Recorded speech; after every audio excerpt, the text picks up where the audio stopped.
We are back with week 15 vocab words, and we're sticking with poetry, kind of our theme the last several weeks. And this week's words, most of them are related to rhyme, different types of rhyme that we often find in poetry. So here we go. Share my screen as per usual. I think you can see that. Hopefully you can. Okay, so first word today is, let me get to the word. How about rhythm? So rhythm is simply what we call ordered or free occurrences of sound in poetry. So ordered, meaning patterned. Rhythm can come in a pattern, or rhythm can be more free, where there's not a discernible pattern. Whether or not there's order to it, there's still a rhythm. Think about a song, right? Some songs have very predictable rhythms. Other songs have a little bit more chaotic or sporadic rhythms, and the same is true in poetry. The rhythm in poetry is called meter, which is actually our next word. Okay, and we actually define meter then as a unit of rhyme in poetry, because it's the pattern of beats. Okay, it's the pattern of beats. Next week's vocab is going to focus more on specific names for these patterns of beats, but I'll tell you that most patterns are divided into 2 or 3 syllables apiece, and next week we'll give them really fancy names that all sound like extinct dinosaurs. Next up, for some reason I feel like we've had this term before, and maybe I'm giving it to you again. I'm not sure, but it is free verse. And I think we talked previously about fixed form poetry, and where fixed form poetry has like a pattern to it, that you have to follow these certain rules in order to create it. Free verse poetry is simply that. It's free. You can do some patterns of rhyme if you want, but you don't have to. There doesn't have to be a particular rhythm or a beat or a pattern to it. Pattern of rhyme, for instance. Free verse poetry is the stuff where your teacher says, sit down and write a poem, and you just kind of write it, and you don't, and again, you're not concerned with creating some sort of a pattern in that poem. Next up is rhyme, and this is pretty easy, but we forget sometimes that rhyme is simply similarity of sounds existing between 2 or more words. Okay, similarity of sounds existing between 2 or more words. And if you think about words, rhyme is created because the last syllables in the words rhyme, right? Moss and boss. So the M and the B, take those away, right? You have that os sound at the end. It's the same thing, the same is true for words that have more than one syllable. I'm trying to think of one that would work off the top of my head. Heaven, seven, right? It's the second syllable in both of those words that create the rhyme in the words. Now we're going to get crazy on you. On this slide, I just put slant rhyme, but I listed on your note sheet all of the different things it's called. Don't get confused. It is a lot of terms for the same darn thing. I don't know why it has to be so confusing sometimes. Basically, slant rhyme, or any of those other terms, are nearly rhyming words. They have similar vowels or consonant sounds, but not both. Okay, nearly rhyming words. Okay, some in songs, slant rhyme is used a lot because you'll notice if you really listen, singers will say words slightly different to create a rhyme that doesn't really exist. This happens all the time. You can listen to any popular song on the radio, and if you really pay attention to the rhymes, some of them are actually not true rhymes. They're these off rhymes, that they kind of words they make rhyme. A couple examples I just put for you on the slide. So this first one's from Emily Dickinson. Hope is the thing with feathers that perches in the soul and sings the tune without the words and never stops at all. All and soul are not a perfect rhyme. They do not rhyme in most worlds, but kind of the way we can say them creates this rhyming pattern, and that's what we call slant rhyme. I just put a couple other examples on the slide, like lane and again. Don't sound the same, but you can say them slightly different, and they do. Leave and please, same sort of thing. Okay, pay attention next time you listen to the radio because you will hear a ton of examples of this. Exact rhyme, this is basically what you think of as rhyme. Okay, this is really what your definition of rhyme classically is. It's two words, they have perfect, what you would call perfect rhyme, or that identical sound to the end of the word.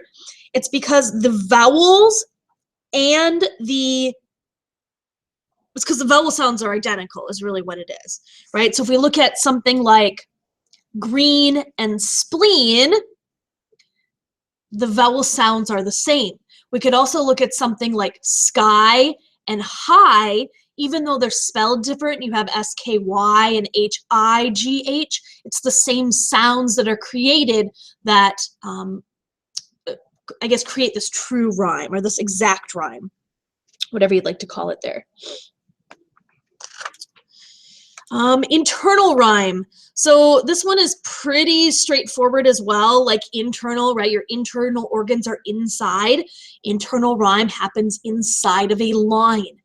This can actually look three different ways, and I put some different examples here to illustrate some of the different ways that this can look. So for instance, this says, I went to town to buy a gown. Both town and gown rhyme, and they're in the same line. In the next one, once upon a midnight dreary, well, I wandered weak and weary. So we have rhyme within dreary, weary in that line. It could also be rhyme that occurs within two lines, but it's not that end rhyme. It doesn't happen at the ends of lines. It happens somewhere kind of internally. This first one happens where the word blue, for instance, is at the end of the line, but then true is in the middle of the line in the next line. So it says, the sky was a clear, rich, shiny blue. I knew it was true, but I stayed inside. So you don't have that classic true blue at the ends of lines. We still call that internal rhyme. I think I did one more here. I wore a shiny new bow upon my head. I began to grow, and it fit me no more. So bow and no, both are in the middles of lines, but just two consecutive lines. We still call that internal rhyme, whether it's in one big line or two shorter lines, it doesn't matter. The rhyme is occurring within the line, not at the end, which helps distinguish it from end rhyme. This is, again, what you traditionally think of as rhyme, because the rhyme occurs at the ends of consecutive lines. So my examples here are very obvious. Tiger, tiger, burning bright in the forest of the night, occurring in two consecutive lines here. Again, remember, it doesn't have to be in consecutive lines to be end rhyme.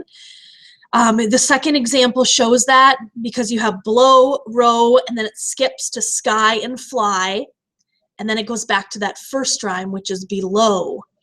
And so still we have the end rhyme because it's occurring the very last syllables in each given line. Okay. Next up is feminine rhyme. And feminine rhyme matches two or more syllables at the end of a line. Okay. And the final syllables are unstressed. Now, let's look at an example here.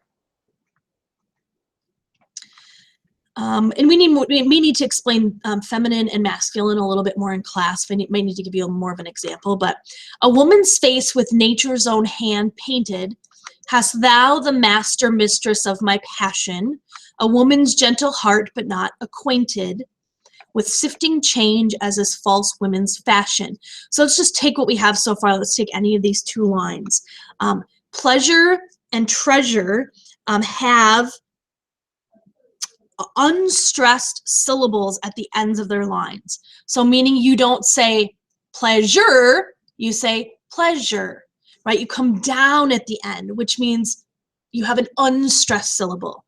And again, you say you don't say treasure, you say treasure in the very natural way. So when your voice kind of naturally comes down like that, you have a syllable that's unstressed.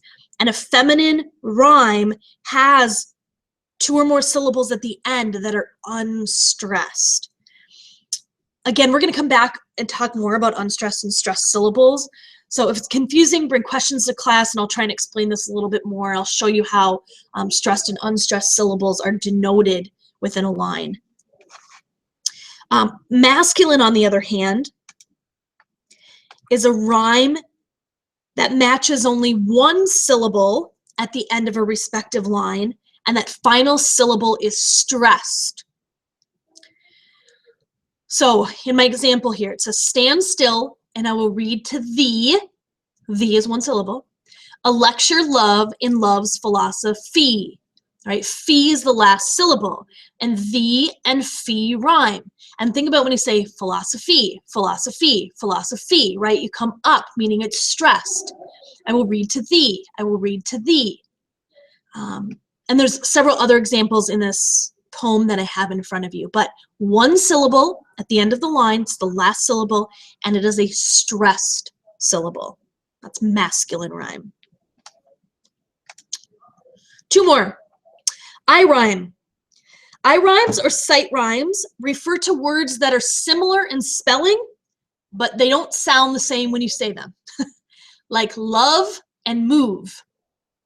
Okay, spelled pretty much the same except for that first letter, but again, you don't say them differently.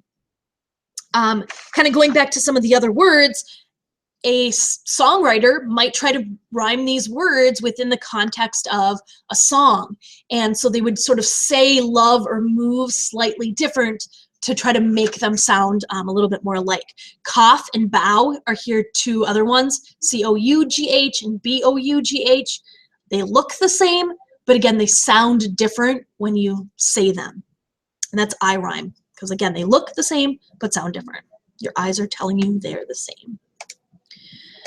The last one is para-rhyme, and para-rhyme is a rhyme where all the consonants in the word match, but the vowels are different. So for instance, tall and tell, same word, different consonants, right? Tall and tell, it's just exchanging out the A and the E. Sing and song, just exchanging out that I and that O, or small and smell, same sort of thing, exchanging out that A and that E. Same, essentially same word with the different consonants is what it amounts to. Okie dokie, folks. I think that is it for our words today. Please let me know, especially about with the masculine and feminine rhyme, if you have questions as you watch the video. I know it can be a little bit confusing because we haven't more specifically talked about stressed and unstressed syllables yet. But that's something we're going to come back to next week when we talk about different patterns of rhyme and meter. And bring questions, and we'll see you soon.